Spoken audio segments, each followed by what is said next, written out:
Noong unang panahon, sa isang malayong nayon, may isang albularyo na nagngangalang Mang Isko. Kilala siya sa buong nayon dahil sa kanyang kakayahang magpagaling ng mga may sakit gamit ang kanyang mga halamang gamot at mga orasyon. Ngunit ang hindi alam ng marami, si Mang Isko ay nagtatago ng isang mahiwagang salamin na may kakayahang ipakita ang hinaharap. Ang salamin ay iniingatan ni Mang Isko sa isang lihim na silid sa kanyang bahay. Ayon sa kanya, ito ay isang biyaya, ngunit isa rin itong sumpa, sapagkat hindi lahat ng hinaharap na ipinapakita ng salamin ay maganda.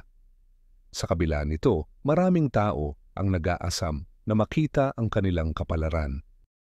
Isang araw, dumating sa nayon si Ana, isang dalagang kilala sa kanyang likas na kagandahan at kabaitan. Lumapit siya kay Mang Isko at humiling na makita ang kanyang hinaharap.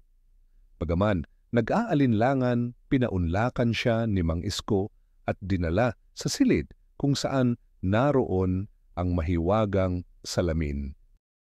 "Mag-ingat ka, Ana," babala ni Mang Isko. "Kung ano man ang iyong makikita, huwag mong pababayaan ang kasalukuyan." Tumango si Ana at humarap sa salamin. Sa una, wala siyang nakita, ngunit unti-unting lumitaw ang isang imahe ng isang malungkot na kababaihan na umiiyak sa harap ng isang puntod. Nakilala ni Ana ang kanyang sarili sa imahe at bumalot sa kanya ang matinding takot. "Ano ang ibig sabihin nito?" tanong ni Ana, nanginginig.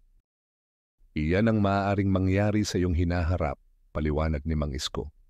"Ngunit tandaan, Ana, ang hinaharap ay nagbabago ayon sa iyong mga desisyon sa kasalukuyan." Nagpasalamat si Ana at umalis na dala ang bigat ng nakita.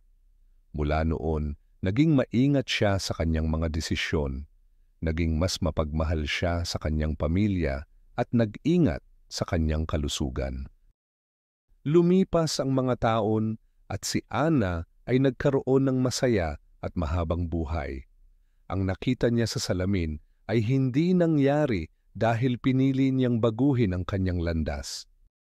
Naging aral sa buong nayon ang kwento ni Ana at ng mahiwagang salamin ni Mang Isko.